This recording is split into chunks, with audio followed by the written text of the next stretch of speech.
मित्रों नमस्कार, मैं सुनील। हम पहले ये जानते हैं कि मूर्ति पूजा आखिर शुरू कब हुई और क्यों हुई। पहले ये जान लेना जरूरी है कि धर्म के अंदर मूर्ति पूजा जरूरी क्यों है और किस में है और किस में नहीं है। विश्व में 3 तरह के धर्म है।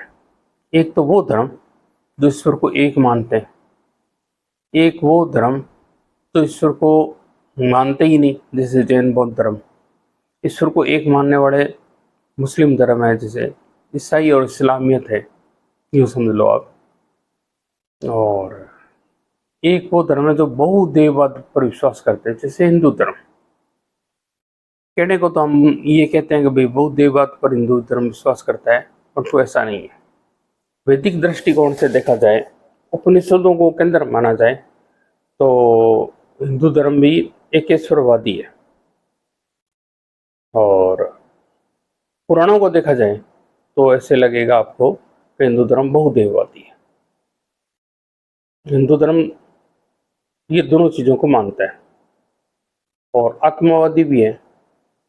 अद्वैतवाद का एक सिद्धांत है हिंदू धर्म के अंदर, आत्मा को परमात्मा माना जाता है। चलो हम इस चीज़ में नहीं जाते, क्योंकि हिंदू धर्म का इतिहास देखा जाए हमें, तो पहले ये जो आर्य वहाँ से आए थे पामीर के पठार से, तो उन्होंने पहले वहाँ पे प्रचलन के अंदर थी प्रकृति पूजा, जिसमें इंद्र है, अग्नि है, ये पूजा होती थी, प्राकृतिक शक्तियों की पूजा होती थी। और उसके बाद में एकेश्वरवाद पे चिंतन किया गया। एकेश्वरवाद में निर्गुण निरंकार की पूजा की जाती है। यदि ईश्वर को आप एक मान लेते हो तो निर्गुण निरंकार के बारे में सोचा जाएगा। ईश्वर का कोई आकार नहीं होगा, कोई रूप नहीं होगा, कोई रंग नहीं होगा, तो उसकी आप न तो कल्पना कर सकते न उसकी कोई मूर्ति बना सकते हैं। बहुदेववाद के अंदर अलग अलग देवी देवता होते हैं जिनका ईश्वर का मानवीयकरण किया होता है, और मानव की तरह सोचा जाता है। मानवीयकरण ही क्यों किया जाता है, इसका कारण साफ है। यदि कोई भैंस सोचेगी कि हमारा देवता कौन है, तो वो भैंस जैसी कल्पना करेगी, और मनुष्य सोचेगा तो मनुष्य की तरह ईश्वर की कल्पना करेगा। ये स्वाभाविक रूप से है। मनुष्य की कल्पना उस पर निर्भर करती है जो वो देखता है, जो वो सोचता है। चलिए हम आगे चलते हैं। पहले तो मूर्ति पूजा का इतिहास पे जाते हैं। मूर्ति पूजा की शुरुआत की जैनियों ने, वो जैनी जो ईश्वर को नहीं मानते। वहाँ एक मूर्ति पूजा का प्रचलन था, और ऋषभ देव है, 23 तीर्थंकर है, उनकी मूर्तियाँ बनानी, महावीर स्वामी की मूर्तियाँ बनानी, ये शुरुआत हुई।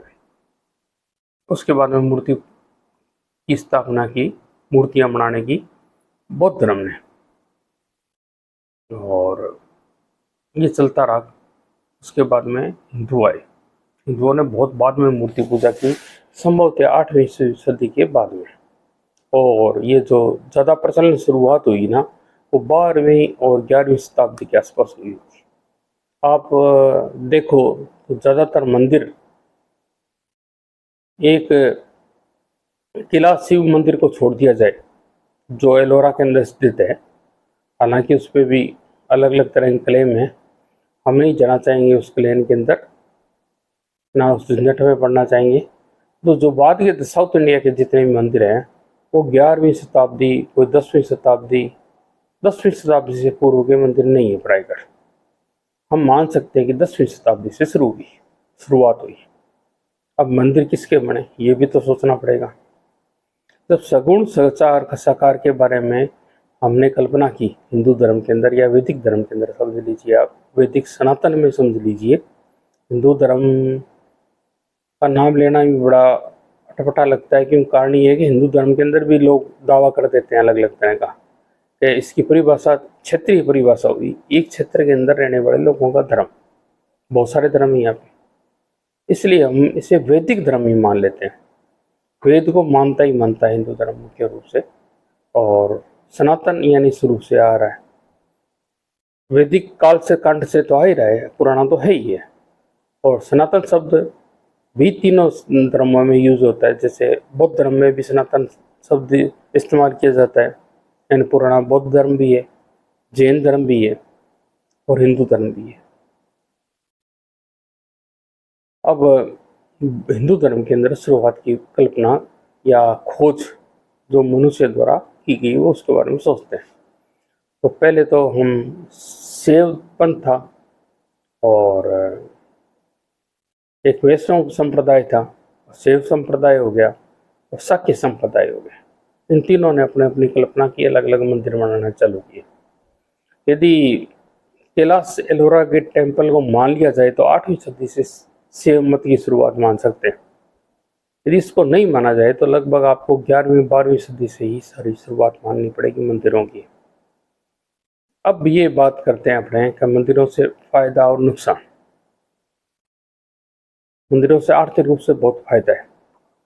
मंदिर बनते हैं, शिल्पकारियों को रोजगार मिलता है।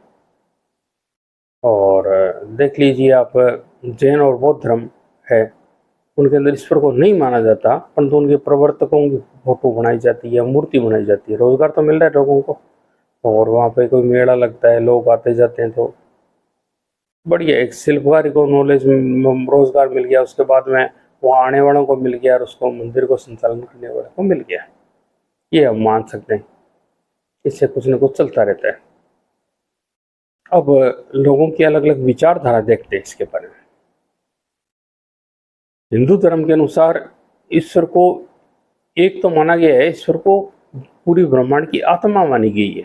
यदि हम पूरे ब्रह्मांड की आत्मा को माना जाए, आत्मा को मानते हैं, ईश्वर ब्रह्म मानते हैं, मतलब कहने का भाव ये है। जैसे मनुष्य के अंदर आत्मा होती है, वैसे ब्रह्मांड की आत्मा मान लेते हैं, तो एक तरह से परमात्मा ईश्वर हो गया। और क्योंकि सारा सारा मैटर जो हमारे को दिखाई दे रहा है चारों तरफ, पत्थर है, ईंट है, वगैरह वगैरह जो भी है, वो स्वतः ईश्वर का शरीर हो जाता है। क्योंकि हमारे अंदर यदि आत्मा है तो हमारा शरीर ये जो मिट्टी का समझ लो आप, पंच जो है वायु, इनसे बना है। ठीक इसी प्रकार पूरा ब्रह्मांड इसी से निर्मित है, पंच तत्वों से निर्मित है। आजकल तत्व बहुत ज़्यादा निकल गए हैं कि वो सॉलिड फॉर्म, लिक्विड फॉर्म को अलग अलग तत्व बहुत सारे निकलते हैं, 108-10 तक पहुँच गए। उसमें हम नहीं जाना चाहेंगे। अब हम इससे आगे चलते हैं। तो स्वामी दयानंद का ये विचार था कि जब उसके अंदर, पत्थर के अंदर आत्मा ही नहीं है या ईश्वरीय तत्व ही नहीं है, तो फिर वो ईश्वर कैसे हुआ? क्योंकि उनका एक इसके में के बारे में एक विचार है कि उन्होंने एक प्रैक्टिकल देख चुके थे। वो एक चूहा शिव जी के या शिव पेशाब कर चुका था शिवलिंग पे। उसके आधार पे उनकी ये विचारधारा बन गई कि भाई मूर्ति पूजा नहीं होनी चाहिए और वैदिक धर्म तक हिंदू धर्म को रखा जाना चाहिए, एक ही शुरुआत पे चलना चाहिए। अब हम दूसरे नंबर पे आते हैं, विवेकानंद पे आते हैं। दयानंद सरस्वती के बाद विवेकानंद पे आते हैं। विवेकानंद ने अद्वैत नव अद्वैत शुरू किया था, जो अद्वैत शंकराचार्य ने किया था उसी को मॉडिफिकेशन करके उन्होंने शुरुआत की थी। उसके हिसाब से यही सिद्धांत हो गया, जैसे मैंने आपको बताया था, ईश्वर एक है, आत्मा ही परमात्मा है, पूरे ब्रह्मांड की आत्मा ही परमात्मा है। तो परमात्मा तो उसके अंदर नहीं है, उसके अंदर मूर्ति के अंदर। उसके बारे में एक कहानी है कि विवेकानंद एक बार जो खेतड़ी के नरेश थे उनके दरबार में गए, तो वहाँ पे एक उनके पिताजी की फोटो लगी हुई थी। खेतड़ी नरेश ने उन्होंने से सवाल किया कि मूर्ति पूजा होनी चाहिए कि नहीं होनी चाहिए। तो विवेकानंद का सवाल था उनसे कि आप अपने पिताजी की फोटो पे थूक सकते हैं? तो उन्होंने कहा नहीं, ईश्वर तो नहीं होता, परंतु मूर्ति ईश्वर का सिंबल होती है। ईश्वर को हमने नहीं देखा तो हमने एक मूर्ति बना ली, कोई भी कल्पना कर ली कि ये ईश्वर हो सकती है, वो एक हमारा साधन बन गया। इसलिए आप मूर्ति पूजा कर सकते हैं, इसमें कोई अपराध नहीं है। हाँ, ये बात भी सही है कि भाई मूर्ति के अंदर चेतना नहीं है, ईश्वरीय तत्व नहीं है। पत्थर के लिए दूसरा पत्थर भी नेग्लेबल है, परंतु मनुष्य के लिए दूसरा मनुष्य या एक जीव के लिए दूसरा जीव सकारात्मक सोच होती है, उसकी सोच होती है, दिखता है उसको आंखों से महसूस किया जा सकता है, उसमें चेतना होती है। ऐसी चेतना पत्थर के अंदर नहीं होती। ये बिल्कुल सही बात है, इसमें कोई दो राय नहीं। हम ज़्यादा इस विषय को लंबा नहीं खींचेंगे, यहीं तीसरी कर देते हैं। आपको मेरा वीडियो बढ़िया लगा, अच्छा लगा तो कृपया ज़रूर शेयर कीजिए, और ये अच्छा भी, जहाँ तक मेरे हिसाब से अच्छा ही होगा। आपको बहुत सारा नया अनुभव मिलेगा, नई जानकारी मिलेगी इस संबंध में। धन्यवाद मित्रों। जय हिंद, जय भारत। धन्यवाद, आपने समय दिया। कृपया शेयर कीजिए।